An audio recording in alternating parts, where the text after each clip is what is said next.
Welcome to CNN Student News. This is the first of two shows we're producing this week before the Thanksgiving holiday. I'm Carl Azus. The Pacific island nation of Japan sees about 1,500 tremors every year. One of them shook the central part of the country on Saturday night. Japan's meteorological agency says it was magnitude 6.8. The U.S. Geological Survey put it at magnitude 6.2. Either way, it was strong. The quake injured dozens of people, at least 7 of them seriously. It was centered in a remote area of the mountains, and it seriously damaged or destroyed several structures at a ski resort. Also, landslides. They flattened houses and blocked or warped roadways. There have been aftershocks as well, one of them measuring magnitude 4.1, but no tsunami warnings were given, and 21 people who'd been trapped in their homes were rescued. Across the Pacific now to an American city hit by another natural disaster, lake-effect snow. And if that doesn't sound disastrous, get a look at what it did to Buffalo, New York last week. Some spots got 86 inches of snow, a whole year's worth in just 3 days. A resident says people came together to help one another in the city of good neighbors. But there's another threat now, one that New York's governor says is worse than the snow. So much snow out here in and around the city of Buffalo, but Governor Andrew Cuomo is saying that he is satisfied with the progress that they're making in the snow removal operation. Now, a number of state officials are here in western New York, and they're preparing for another possibility, severe flooding. The governor has warned this area could see more significant flooding than it's seen in a very long time. The forecast calls for the temperature to warm up over the next several days. If it happens as quickly as it's forecasted to, that's when you could see some really serious flooding. Manpower is being brought to this part of the state along with resources. 500 National Guards men and women are in place ready to respond if needed. On top of that, more than 50 swiftwater rescue boats and crews. There are also high axle vehicles that could go into several feet of water in order to make rescues if necessary.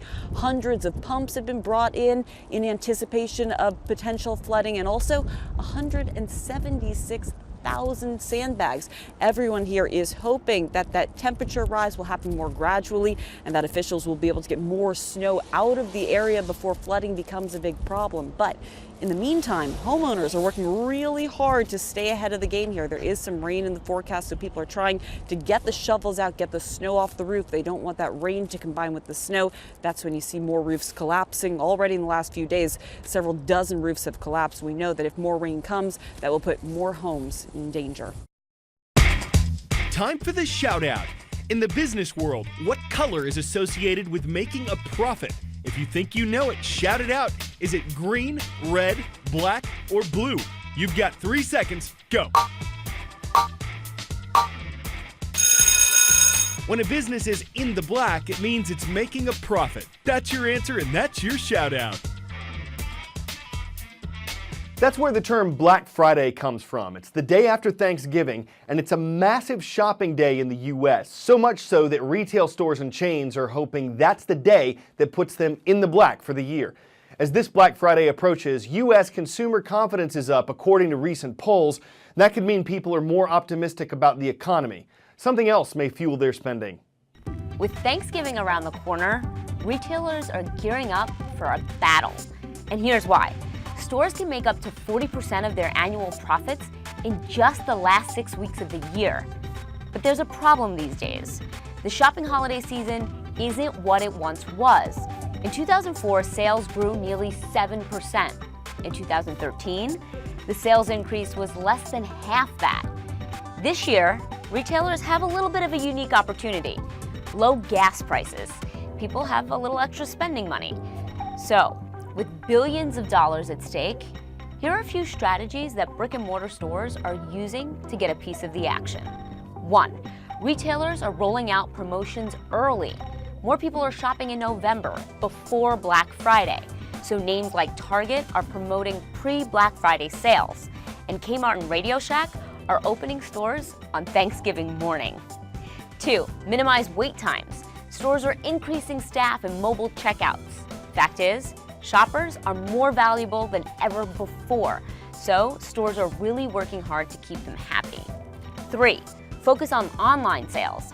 Researcher NPD Group says 60% of consumers plan to shop online this year, so expect more special online and mobile deals and fewer shipping fees. But at the end of the day, these tactics can only go so far.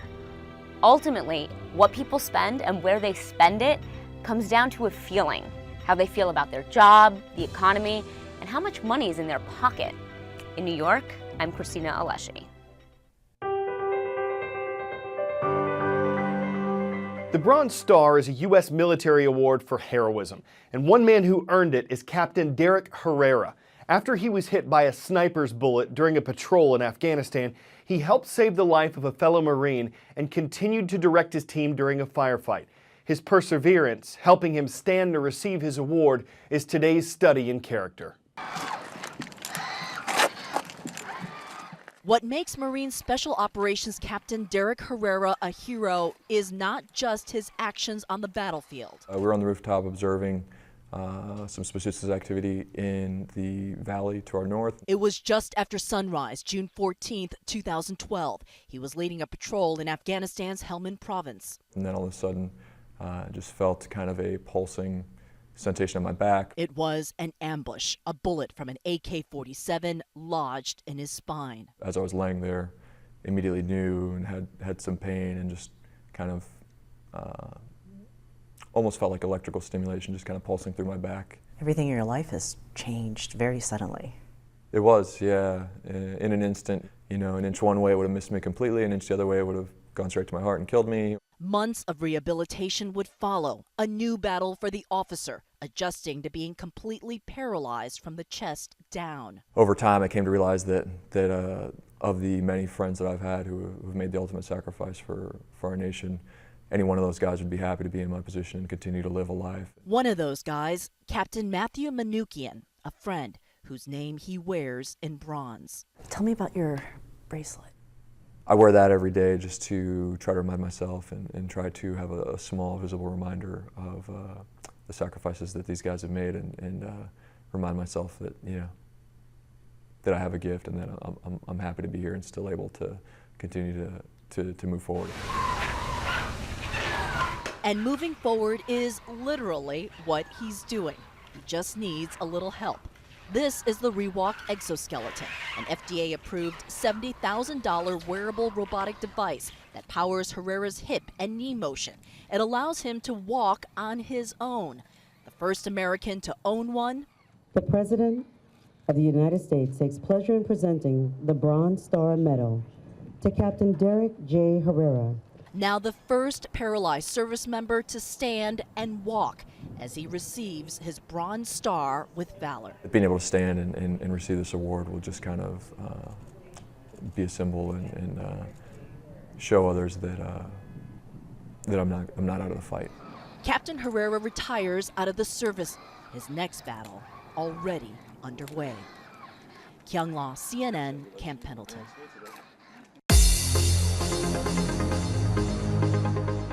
Roll call. Let's get started in Fayetteville, North Carolina. The Wolverines are on the scene. We've got Westover High School in the Tar Heel State.